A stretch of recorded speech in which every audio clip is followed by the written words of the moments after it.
Okay, here's the first video of the virtual pinball machine. So here you see the setup. It's basically based on a Williams wide body for the cabinet. The back glass is a 32-inch TV, so that's used to run the back glasses. So these will actually animate when I load a table. You'll see that. This is just in the Hyperpin application. It lets you select what table you want to load, so nothing's being animated there yet. Below there you see a 19-inch monitor. That's just a regular computer LCD monitor. Sandwiched between those two speakers there.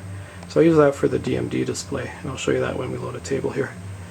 Here's the playfield. I use a 42-inch TV for that. Important to get a good quality one with 1080p. Here's some of the buttons. So there's a start button, launch ball, things like that. This machine uses real pinball components, so you can actually insert coins as well. There's Hyperpin. It basically every 60 seconds will just scroll through the tables there. So let's have a look at the side here. So most of the construction of this is done. There's a few things I'm still doing. I'm going to paint it all a nice sort of gloss black, and then I've got some custom artwork that's based on sort of Bride of Pinball. So that's going to go on the side of the cabinet and on the back box. And I'm actually planning to animate that art with LEDs as well, so that should look pretty neat. Probably have 10 or so LEDs and sort of a escalating pattern. So I think there's some more details about that on the blog if you want to check out what I'm doing there with the art. It's being ordered, but I haven't received it yet. The other thing I'm going to be doing is on the back box. They're not there now, but there's going to be 3 LED flashers. Those will be sort of timed with the game. I ordered CREE LEDs. They're red, green, blue, white. They each drive about 700 lumens, so they'll be quite bright. And you'll see different flashes of color while you're playing the game. There'll be 3 of those up top. So let's have a look at Hyperpin here. So here you can see the Hyperpin wheel. It's just scrolling through there, but if I take over here and just use the flipper buttons to scroll through, you can see some of the tables I've loaded. There must be 200 or so some odd tables for this thing already. I've loaded just some of my favorites, but probably try to load a few more eventually. Let's fire up maybe Monsters Bash.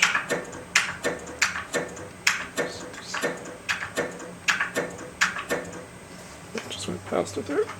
Okay, so here's Monsters Bash. Once you've found the table that you want, you just come down here, hit the launch ball button, and that will load that up. So we'll just give that a sec to load. Like I said, in Hyperpin the back glasses aren't animated, but they will be animated in the game, which is kind of neat.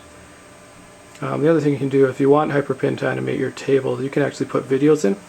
It takes a little more memory, and I have a solid state hard drive, so I haven't done that, but it is another option you can do if you don't like the static table when you're scrolling through. So here the table's loaded now. You can see that back glass. You see how it's animating there. It'll look like there's little lights behind it like a real pinball would have. And there you see the Dmd display lit up there. Let's have a look at the playfield here. So quite good quality with this TV. You can see a lot of detail in the playfield there. Okay, so I'm going to put in some coins here. So I've got this one wired up for coins too. You can see there it's telling me I've got 1 credit, and then it's all timed with a thing in there called a LEDWIZ that lets you time different lights and events with the game ROM. So once it has enough coins, it will tell you to hit the start button. So that's why you see that button flashing there. I'm going to press that. Welcome to the Monster Bash! So now the game started, and it's telling me I can launch the ball now. So there's a launch ball button there. Some people use real plungers, but I kind of like the button because it actually comes all by itself. I guess it doesn't like waiting. So here's the actual gameplay. Kind of hard to play and shoot at the same time. But what you'll notice is when I hit some of these buttons, you'll actually hear a kind of a loud banging sound. So that sound, when I hit the flippers and things like that, that's actually firing off relays. I've actually got 7 relays in here that sort of create real feedback. And that gives it a real force feedback feeling, and it feels quite a bit like a real pinball. So when it hits pop up out of the back, things like that, you actually hear those being fired off.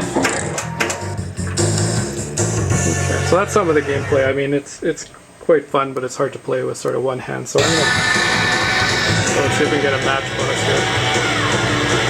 I don't think I've got a match bonus yet.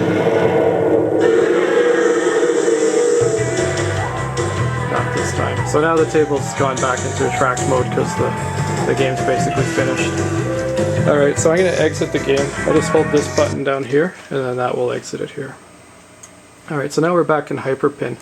Like I was saying, while you're playing the game, there's force feedback, and maybe what I'll try to do is give you an idea of how that's created. So if you look in here, you know, it's not as cleaned up yet as I want it to be. I got to take some stuff out, move some wires around. But over here, you can actually see the relays I'm using. These are all connected to the LEDWIZ. You can't drive things like solenoids, they draw too much current on the LEDWIZ. So you have to put those, isolate those with relays. I've actually got 10 in here. I'm driving basically 7 of those relays. These are from a Ford car. They create sort of the snapping sound and the feedback. So those are mounted strategically to create different effects while you're playing the game. Over here, I don't know if you can see it right there, that's the shaker motor. So certain games like Medieval Madness, it's basically a fan that's sort of off-center, and it will really start to shake the cab and almost walk away on you. So that creates a nice feedback effect. Down here you can see a gear motor. This one's not mounted yet, but you know, certain games that will spin and create sort of a gear or mechanical sound. And then you can see the computer in here. This is what's driving it all. I have to use a pretty powerful computer for these. This one's a hex core with two 6850s and crossfire. So that's some of the insides there. You can see the bottom of the TV. But that's how I'm creating, you know, some of those solenoid effects, just like a real pinball would. Those are all timed to the ROM, so that's pretty makes the games quite a bit more fun than not having that. So we'll get out of there now. Now we're back in Hyperpin.